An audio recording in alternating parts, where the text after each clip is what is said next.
안녕하세요. 경영지도서를 연구하는 경영지도서입니다. 자, 이번에는 6장 측정과 척도에 대해서 살펴보도록 하겠습니다.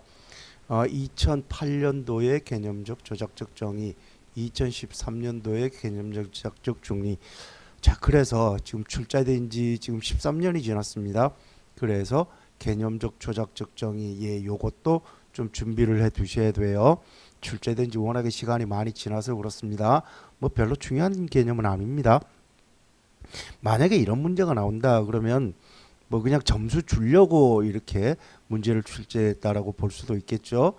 상표 충성도라고 하는 추상적 개념을 요렇게 객관화시키고 구체적으로 표현하는 거, 요게 개념적 정의입니다. 그리고 조작적 정의는 이거를 요거를 요렇게 계량화시키는 작업이 조작적 정의죠. 읽어보시면 다 이해할 수 있는 내용이고, 이제 여기서 준비해야 될 거는 요건이 뭐냐, 뭐 목적, 이 개념적 정의는 목적이라 그래도 되고 아니면 이걸 요건이라 그래도 됩니다. 객관적으로 구체화하여 발생 가능한 용어 해석을 미연에 방지할 수 있어야 된다. 조사 범위와 내용을 구체화할 수 있어야 되고 계량화되고 측정 가능한 조작적 정의를 내릴 수 있어야 된다라는 게 목적이면서 동시에 개념적 정의가 갖춰야 될 요건입니다. 마찬가지로 조작적 정의의 요건은 뭐냐? 반복 재생 가능할 수 있어야 되고 신뢰성 확보해야 되고 타당성도 확보해야 된다. 자, 그래서 개념적 정의의 뭐 요건 또는 목적, 조작적 정의의 요건, 요게 중요하니까 요거 정리를 해 두시기 바라고, 그 다음에 이제 네 가지 척도를 설명해라. 그리고 2017년도에는 측정의 개념, 척도의 개념과 유형, 그리고 양적 질적 변수가 뭐냐. 먼저 측정의 개념은 요게 측정의 개념입니다. 나머지는 쭉 읽어보시면 되고요. 그 다음에 척도의 개념은 뭐냐. 요게 척도의 개념이에요. 나머지도 쭉 읽어보시면 되고, 그리고 유형은 이건 뭐 다 알고 있죠. 이건 다 알고 있는데 여기서 이제 뭐 하나만 잘 알고 계시면 될 것 같아요. 자, 명목 척도로 측정을 하면은 무슨 값이 나옵니까?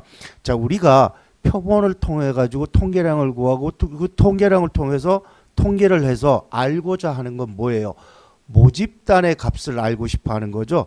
이 모집단으로부터 표본을 추출해서 여기에서 나오는 표본의 통계량을 가지고 그 모집단의 무슨 값을 알고 싶은 거예요? 모집단의 평균, 분산, 비율 값을 알고 싶어 하는 겁니다. 즉 우리가 알고자 하는 모집단의 값은 평균 분산 비율이에요. 이것 때문에 통계를 하는 겁니다.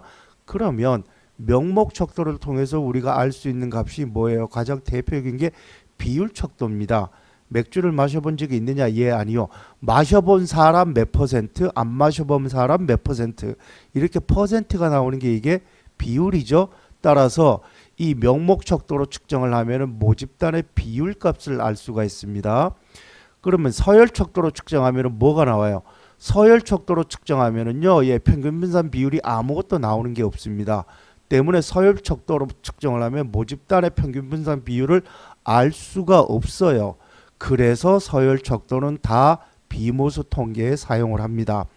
이 나중에 비모수 통계 보시면 이 비모수 통계에 측정하는 척도들은 다 거의 대부분 서열 척도다라고 알 수가 있을 거예요. 물론 이제 명목 척도로 측정을 하는 것도 비모수 통계에 있습니다. 대표적인 게 카이제곱 분석이죠. 근데 카이제곱 분석은요, 분석 자체가 뭘 추정을 하는 게 아니죠. 카이제곱 분석이라는 게 이 집단하고 상호 연관이 있느냐 없느냐 이걸 분석하는 거지, 이걸 통해 가지고 모집단의 평균 분산 비율을 추정하는 분석이 아닙니다. 그래서 카이제곱 분석은 비모수 통계다라고 보시면 되고요. 등간 척도로 하면은 평균 분산 비율 다 나올 수 있죠. 그리고 비율 척도도 마찬가지로 평균 분산 비율이 다 나옵니다. 그래서 예전에 한번 그런 문제가 출제가 된 적이 있어요. 명목 척도로 하면 이게 비모수 통계냐 모수 통계냐, 이게 한번 예전에 출제가 된 적이 있는데 그때 많은 분들이 명목 척도로 하면 비모수 통계다 그렇게 답을 하셨는데 아닙니다. 명목 척도로 하면은 비율값이 나오죠. 비율값이 나오면 모집단의 비율값을 측정할 수 있죠. 그래서 추정 통계입니다. 그러니까 모수 통계에 사용해요. 명목 척도는 가장 대표적인 게 뭡니까? 대통령 지지도죠. 당신은 대통령을 지지하느냐 지지하지 않느냐, 이거 명목 척도죠. 그래가지고 대통령 지지율 몇 퍼센트다라고 매주 발표하잖아요. 예, 그게 이겁니다. 뭐 왜 그렇게 매주 발표하는지는 모르겠습니다만은 어쨌든 예, 그거 알고 되겠지. 나머지는 쭉 읽어보시면 됩니다. 쭉 읽어보시면 되고 그 다음에 이제 변수의 개념, 예, 변수의 개념은 이런 거고 양적 변수, 질적 변수, 예, 양적 변수는 매트릭 변수입니다. 그러니까 매트릭 척도, 등간 비율 척도가 이제 양적 변수고요. 예, 비매트릭, 예, 이걸 질적 변수라고 그러는데 예, 명목 서열이다. 이건 뻔한 내용이고 그리고 이것도 한번 쭉 읽어보시면 됩니다. 여기서 나오는 값이 이거예요. 예, 이거 뭐 다들 알고 계실 거라고 믿고 그 다음에 이제 재작년에 출제된 게 이게 조금 애매합니다. 이 네 가지 유형이 네 가지 유형은 이거니까 그냥 적어주시면 되고요. 그 다음에 이 설문에 사용된 척도가 뭐냐? 이게요. 저는 아무리 봐도 이거 세 가지가 다 나옵니다. 이걸 가지고 명목 척도로 분석할 수도 있어요. 서열 척도로 분석할 수도 있습니다. 등간 척도로 분석할 수 있어요. 그러니까 만약에 제가 연구자다라고 하면 이렇게 설문을 만약에 이렇게 물론 이런 식으로 설문을 개발하지도 않겠지만 만약에 누군가 이렇게 설문을 줬다라고 하면 저는 이걸 가지고 이 세 가지 이 척도를 모두 활용을 해가지고 통계 기법에다 활용할 수도 있어요. 그래서 저는 이게 세 가지가 다 답이 된다라고 생각을 합니다. 때문에 이 세 가지가 다 답이 되기 때문에 중심경영치 이게 대표값입니다. 그냥 질문에 대표값을 제시하시고 그러면 되지 뭘 어렵게 중심경영치라고 이렇게 이 말을 이렇게 표현을 해야 하는지 모르겠어요. 그래요. 이런 것들은 솔직히 이 통계 관련된 내용들이잖아요. 경영지도사 자격증을 취득을 해서 컨설턴트로 활동을 하기 위해서는 이렇게 조사 방법 있죠. 조사 방법에 대한 체계화된 지식만 있으면 되는 거지 굳이 이런 통계 용어까지 알 필요가 있나요? 근데 왜 문제를 이런 식으로 내는지 모르겠습니다. 어쨌든 만약에 이걸 이제 명목으로 해석을 한다라고 하면 이게 이제 대표값이 될 수가 있고 이걸 서열로 해석을 하면 이게 대표값이 될 수도 있는 거고요. 그리고 이거를 등간으로 해석하면은 예, 이 산술 평균을 구할 수가 있습니다. 그게 대표값이 될 수가 있는 거예요. 그러니까 여러 가지 답이 나올 수 있습니다. 물론 제가 틀렸을 수도 있겠지만 아무리 뒤져봐도 저는 이거 외에는 뭐 다른 답이 없는 것 같아요. 그러니까 출제자가 원하는 정답이 어떤 척도인지는 모르겠습니다. 그런데 이렇게 답이 여러 개 나올 수 있는 게 그동안 여러 번 출제가 됐어요. 이럴 때는 답을 다 쓰는 게 안전합니다. 자, 이것도 그래요. 2020년도 출제된 건데 척도 네 가지를 제시를 해라. 이 척도 네 가지는 아까 봤던 이겁니다. 원래 정답은 이렇게 채점을 했다 그래요. 목목, 서열, 등간, 비율 요렇게 채점을 하고 만약에 이렇게 쓰면은 빵점 처리됐다 그럽니다. 그런데 이학식 교재 보면요. 마케팅 조사에 자주 사용되는 척도 그래가지고 리커드, 어휘 차이, 고점총합 이거를 설명을 하고 있거든요. 여기 문제 자체가 시장 조사, 이게 마케팅 조사죠. 시장 조사를 위해 활용될 수 있는 척도 네 가지. 예, 이렇게 써도 저는 틀린 말이 아니라고 보는데 그런데 이렇게 쓰면은 빵점 처리되고 예, 요렇게 써야지만 점수를 줬다라고 해요. 자, 이것도 그렇습니다. 이것도 이 해답이 이거로 해석할 수도 있고 이거로 해석할 수도 있어요. 채점은 이렇게 했다고 합니다. 예, 이렇게 답이 애매할 경우에는 두 가지 모두 쓰는 게 안전합니다. 예, 이것도 그때 저도 기억이 납니다. 이거 전화가 왔어요. 시험 치고 난 다음에 나 이렇게 썼는데 어떻게 하느냐. 그래서 저는 이것 이렇게 써도 이 정답으로 인정해 줘야 된다라고 생각을 한다라고 했는데 이렇게 쓰면 정답이 아니라고 채점을 했다 그럽니다. 그런데 이 교재 보면 요렇게 돼 있어요. 이 교재에. 그러니 이게 좀 그렇습니다. 그래도 민간 시험도 아니고 국가 시험인데 국가 시험에 그러면은 척도 네 가지를 분명하게 물어보든가 이렇게 어정쩡하게 물어봐가지고 답이 여러 개 나올 수 있는 이런 문제를 국가 시험에서 낸다? 글쎄요. 솔직히 이런 것들은 빨리 개선이 돼야 된다라고 생각을 합니다. 어쨌든 이건 제 개인적인 생각이었고요. 자, 요거 좀 정리를 해 두시기 바랍니다. 이게 지금까지 문제가 한 번도 출제가 된 적이 없습니다. 척도를 개발할 때 고려해야 될 요인이 뭐가 있느냐. 먼저 척도점을 몇 점으로 할 건지를 고려를 해야 돼요. 자, 요게 전문가 집단일 경우에는 이제 높은 척도로 해도 되고 그렇지 않으면 척도점을 낮춰야 되겠죠. 그 다음에 응답의 강제성. 그 강제성이라는 거는 긍정 부정을 강제하는 겁니다. 그 중간 값이 없어지면 긍정 아니면 부정 둘 중 하나 선택해야 되죠. 요게 응답의 강제성이고요. 응답의 균형성 요겁니다. 매우 나쁘다, 조금 나쁘다가 3개예요. 좋다는 하나예요. 자, 요게 불균형 척도라고 그럽니다. 예를 들어 가지고 뭐 경상도에 가 가지고 뭐 민주당을 지지하는 걸 물어보면 다들 이렇게 나오고, 또 반대로 전라도 가 가지고 뭡니까 국힘당인가 뭐 그걸 지지하면 또 다들 반대쪽으로 나오고 이러겠죠. 자, 이럴 경우에 이렇게 불균형 척도를 사용을 한다라는 내용이고요. 그리고 이제 문항의 수, 요거는요, 어떤 태도 심리 같은 추상적 개념을 물어볼 때 하나의 문항으로 물어보면 답이 안 나오는 경우가 있습니다. 이럴 때 여러 가지 문항으로 물어보는 게 좋아요. 그러니까 예를 들어서 상표 충성도라고 하는 이 추상적 개념을 물어본다라고 하면은 구매 횟수도 물어봐야 되고 인지도도 물어봐야 되고 뭐도 물어봐야 되고, 그러니까 여러 가지 문항으로 이 하나의 추상적 개념을 물어보는 게 더 좋습니다. 예.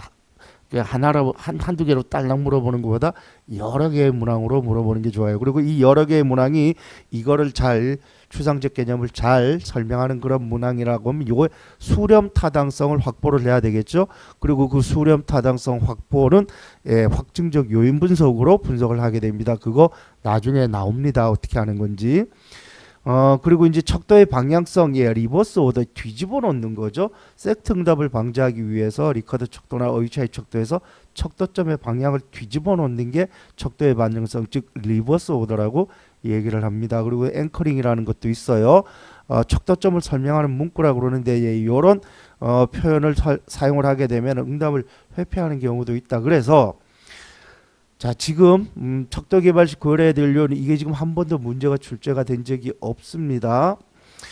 물론 이제 그 논문을 하거나 연구를 하다 보면은 대개의 경우 이미 알려지고 검증된 그런 설문을 사용하는 경우가 많습니다. 그런데 연구자가 이 설문을 직접 개발해야 되는 경우도 있거든요. 그렇게 연구자가 설문을 개발해야 되는 경우에, 이럴 경우에는 요거를 잘 고려를 해서 설문을 개발해야 되기 때문에 이것도 경영지도사가 알고 있어야 되는 내용이다라고 저는 개인적으로 생각을 합니다. 뭐 이건 요즘은 이렇게 안 하죠. 요즘은 이 뭐 얼굴이라든가 이건 옛날에 종이로 설문을 했을 때 이런 걸 썼지만, 요즘은 종이로 설문하는 경우는 거의 없기 때문에 이렇게 뭐 예전같이 얼굴이나 별, 온도계 이걸 사용하는 경우는 없다라고 보시면 됩니다. 그리고 이제 척도를 어떻게 구성하느냐에 따라 가지고 비교 척도, 비비교 척도, 비교 척도를 비메트릭 척도, 비비교 척도를 메트릭 척도, 그렇게 얘기를 하는데 각각의 유형이 있습니다. 이것도 지금까지 한 번도 출제가 된 적이 없어요. 이군의 교재, 최설 교재, 이 최설 교재에도 이거를 다 써놓고 있습니다. 메트릭 척도, 등간 비율 척도를 메트릭 척도라고 합니다. 그리고 비교 척도는 명목 서열 척도를 비교 척도라고 얘기를 해요. 자, 그러면 이 메트릭 척도의 이 구성상의 유형은 어떤 것들이 있느냐? 연속형 평가 척도라 그래가지고 인터넷 조사할 때 이거 이제 광황 사용하는데, 이쪽은 매우 싫어한다, 이쪽은 매우 좋아한다, 그리고 선만 쭉 그어놓는 게 있습니다. 종이로 이렇게 설문을 만들면, 예를 들어서 여기에 표시를 했다라고 하면 이게 4점인지 3점인지 아리까리해요. 그런데 인터넷 조사에는 그냥 여기 싫다 좋다 알고 있을 때 선으로 쭉 꺼놓으면, 인터넷 조사에서 내가 만약에 여기다가 체크를 했다 그러면 인터넷 조사에서는 이게 이제 몇 점인지 바로 파악이 되겠죠. 그래서 인터넷 조사에서만 사용을 하지, 뭐 종이라든가 일반 뭐 이메일이나 이런 데서는 사용을 안 한다라고 보시면 되고, 자, 리커드 척도, 어휘차이 척도, 이거는 많이 보셨을 겁니다. 리커드 척도 가장 대표적인 항목별 평가 척도죠. 만들기 쉽고 고등도 편하고 이해하기도 쉽어서 가장 널리 사용된다. 다만 문장이 길고 문항이 많을 경우에는 응답이 짜증 납니다. 그리고 평균값이나 세트 응답이 나올 그냥 중간에 다 체크하는 경우가 많죠. 그게 리커드 척도고, 요 장단점도 알고 계셔야 되고요. 어휘차이 척도는 상반된 형용사 문구를 양 끝에 배치하는 방법인데 주로 태도나 감정 등 심리 측정에 많이 사용을 합니다. 이해가 쉽고 응답이 편하지만 형용사적 문구를 만들기가 어렵다. 가장 대표적인 어휘차이 척도가요, 우리가 소비자 행동론에서 봤던 그 관여 척도, 자이콥스키의 관여 척도, 이게 어휘차이 척도입니다. 그거는 소비자 행동론에서 이미 보셨을 거예요. 그리고 이제 스타펠 척도는 0점이 없습니다. 위로 1, 2, 3, 4, 5, 밑으로 마이너스 1, 2, 3, 4, 5. 중간에 0값이 없어요. 그러니까 이게 강제 척도입니다. 중간에 중간값이 없기 때문에 그래서 응답에 부담이 될 수 있는 게 스타펠 척도다라는 것이고요. 거의 대개의 경우 리커더 척도를 많이 사용을 하고요. 가끔씩 어휘차이 척도를 사용합니다. 그리고 요거는 인터넷 조사에 사용하고 스타펠 척도는 뭐 저는 최근에 본 적이 없어요. 그 다음에 비교 척도 가장 대표적인 게 서열 척도인데 쌍대 비교, 순위 서열, 고정 총합, 큐소트, 비율 분할 자 이런 것들이 있는데 쌍대 비교 이거 자주 사용합니다. 쌍으로 제시하는 거예요. 그래서 요거는 다차원 척도법에 활용을 합니다.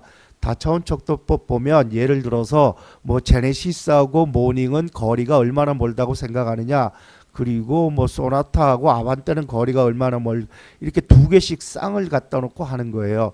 자, 만들기 쉽죠. 그리고 이해도 쉽고 미세한 차이도 측정할 수 있지만 측정 대상이 많으면 추이성이 혼란이 생긴. 이 추이성이라는 건 뭐냐면 A가 B보다 좋고 B보다 C가 더 좋으면 C는 A보다 무조건 더 좋은 거. 이게 추이성입니다. 그런데 이게 많아져 버리면 이 추이성이 뒤죽박죽 될 수도 있다라는 게 단점이다. 요 내용이고요. 순위 서열은요. 1등부터 10등까지 순서를 매겨라 이거는데 요거는 컨조인트 분석에 사용되는 척도법입니다. 뒤에 보면은 이제 컨조인트 분석을 볼 텐데 컨조인트 분석은 대안 프로파일을 열 몇 개를 쫙 갖다 놓고 여기서 순서를 정해라 그래요. 그래서 그 순서대로 쫙 뽑아내면 그걸 가지고 소비자들이 원하는 최고의 조합, 즉 신제품을 어떻게 개발할 건지를 파악하는 게 그게 컨조인트 분석입니다. 그래서 쌍대 비교는 다차원 척도법에 사용하고 순위 서열은 컨조인트 분석에 사용한다. 장단점은 이런 게 있고요. 자, 고정 총합은 점수를 주고 네가 알아서 배열하라 이건데 요거는 군집 분석에 사용을 합니다. 이 고정값 그러니까 100점을 주고 또는 100%를 주고 응답자가 측정 대상에, 그러니까 네가 예를 들어서 자동차에 있어 가지고 편의성이 중요하냐 안전성이 중요하냐 경제성이 중요하냐를 평가를 하는데 100점을 줬어요. 100점을 주고 누구는 이거 100점 빵점 이렇게 줄 수도 있고 누구는 10점 10점 80점 이렇게 줄 수도 있죠. 요게 고정 총합입니다. 이거 서열 척도로 분석하는 게 맞아요. 채설 교재인가 이학식 교재 거 보면 이거 이렇게 점수를 줬기 때문에 이거를 비율 척도로 간주를 한다라고 얘기를 하는데, 그런데 여기서 이 100점 또는 100%라는 거는 모집단의 특성이 아니죠. 측정 대상 간의 비교를 하는 거기 때문에 서열 척도로 간주하는 게 더 합당합니다. 그냥 100점을 줬다 그래서 이걸 비율 척도로 보면 안 돼요. 이 100점은 모집단의 대표성을 표현하는 100점이 아니라 그냥 측정 대상 간의 비교만 하기 위해서 그냥 100점이라는 숫자를 그냥 임의로 준 거잖아요. 그러니까 이거는 비율 척도가 아니라 서열 척도로 간주하는 게 더 합당하다. 저도 이 말에 동의를 합니다. 다만 총합이 100점이 안 되면 분석이 곤란해진다 이거고요. 그 다음에 큐소트법, 측정 대상이 많을 때 간단하게 수위를 매기다. 그렇게 10개의 배운에 100개의 광고 카드를 분류할 때 싫은 정도에 따라서 부분에 막 넣는 거, 이게 큐소트고요. 그 다음에 비율 분할법이라는 것도 쓰여져 있습니다. 기준값을 주고 측정 대상과 기준값 간의 비율을 측정하는 척도법이다. 그래서 설탕의 단맛이 1이라면 그린스위트는 몇일까라는 게 비율 분할법이다.